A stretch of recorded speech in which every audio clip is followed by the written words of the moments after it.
దుర్గా సప్తశతి 4వ అధ్యాయము 8వ శ్లోకం.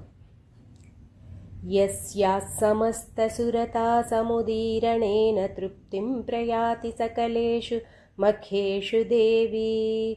యస్యాః సమస్తసురతా సముదీరణేన తృప్తిం ప్రయాతి సకలేషు మఖేషు దేవీ. స్వాహాసి వై పితృగణస్య చ తృప్తిహేతురుచ్చార్యసే త్వమత ఏవ జనైస్వధా చ. स्वाहासि वै पितृगणस्य च तृप्तिहेतुरुच्चार्यसे त्वमत एव जनैस्वधा च. या मुक्तिहेतुरविचिन्त्य महाव्रता त्वमभ्यस्यसे सुनियतेन्द्रिय तत्त्वसारैः. या मुक्तिहेतुरविचिन्त्य महाव्रता त्वमभ्यस्यसे सुनियतेन्द्रिय तत्त्वसारैः. मोक्षार्थिभिर्मुनिभिरस्तमस्तदोषैर्विद्यासि सा भगवती परमाहि देवी. मोक्षार्थिभिर्मुनिभिरस्तसमस्तदोषैर्विद्यासि सा भगवती परमाहि देवी. शब्दात्मिकासु विमलर्घ्यजुषान्निधानमुद्गीतरम्यपदपाठवतां च साम्नाम्. शब्दात्मिकासु विमलर्घ्यजुषान्निधानमुद्गीतरम्यपदपाठवतां च साम्नाम्. देवित्रयी भगवती भवभावनाय वार्तासि सर्वजगतां परमार्तिहन्त्री. देवित्रयी भगवती भवभावनाय वार्तासि सर्वजगतां परमार्तिहन्त्री. मेधासि देवि विदिताखिलशास्त्रसारा दुर्गासि दुर्गभवसागरनौरसङ्गा. मेधासि देवि विदिताखिलशास्त्रसारा दुर्गासि दुर्गभवसागरनौरसङ्गा. श्रीः कैटभारिहृदयैककृताधिवासा गौरी त्वमेव शशिमौलि कृतप्रतिष्ठा. श्रीकैटभारिहृदयैककृताधिवासा गौरी त्वमेव शशिमौलिकृतप्रतिष्ठा. ईषत्सहासममलं परिपूर्णचन्द्रबिम्बानुकारिकनकोत्तमकान्तिकान्तम्. अत्यद्भुतं प्रहृतमात्तरुषा तथापि वक्त्रां विलोक्य सहसा महिषासुरेण. अत्यद्भुतं प्रहृषमात्तरुषा तथापि वक्त्रां विलोक्य सहसा महिषासुरेण.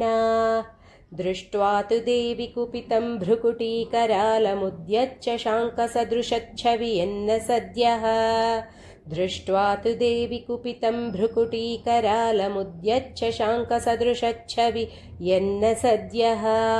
प्राणान्मुमोच महिषस्तदतीव चित्रं कैर्जीव्यते हि कुपिताङ्कदर्शनेन. प्राणान्मुमोच महिषस्तदतीव चक्रं कैर्जीव्यते हि कुपितान्तकदर्शनेन.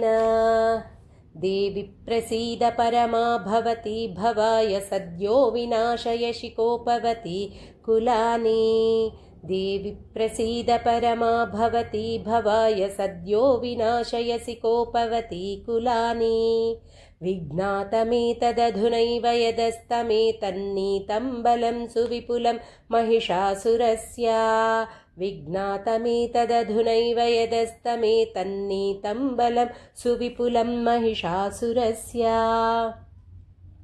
ते सम्मता जनपदेषु धनानि तेषां यशांसि न च सीदति बन्धुवर्गः. ते सम्मता जनपदेषु धनानि तेषां यशांसि न च सीदति बन्धुवर्गः. धन्यास्त एव निभृतात्मज भृत्यदारा येषां सदाभ्युदयदा भवति प्रसन्ना. धन्यास्त एव निभृतात्मज भृत्यदारा येषां सदाभ्युदयदा भवति प्रसन्ना. 8వ శ్లోకం నుంచి 15వ శ్లోకం వరకు. यस्याः समस्तसुरता समुदीरणेन तृप्तिं प्रयाति सकलेषु मखेषु देवी. स्वाहासि वै पितृगणस्य च तृप्तिहेतुरुच्चार्यसे त्वमत एव जनैस्वधा च. या मुक्तिहेतुरविचिन्त्य महाव्रता त्वमभ्यस्यसे सुनियतेन्द्रिय तत्त्वसारैः.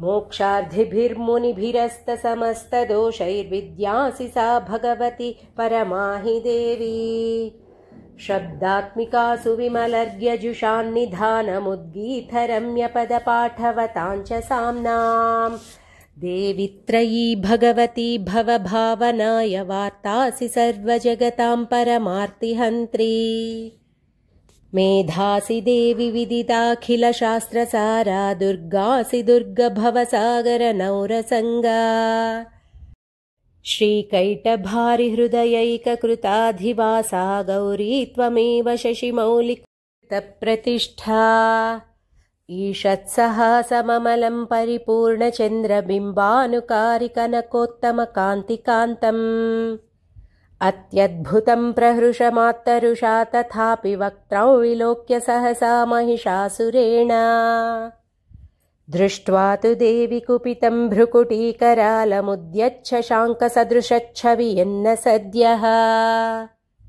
प्राणान्मुमोच महिषस्तदतीव चित्रं कैर्जीव्यते हि कुपितान्तकदर्शनेन देवि प्रसीद परमा भवती भवाय सद्यो विनाशयसि कोपवती कुलानि विज्ञातमेतदधुनैव यदस्तमेतन्नीतं बलं सुविपुलं महिषासुरस्य ते सम्मता जनपदेषु धनानि तेषां यशांसि न च सीदति बन्धुवर्गः धन्यास्त एव निभृतात्मजभृत्यदारा येषां सदाभ्युदयदा भवती प्रसन्ना।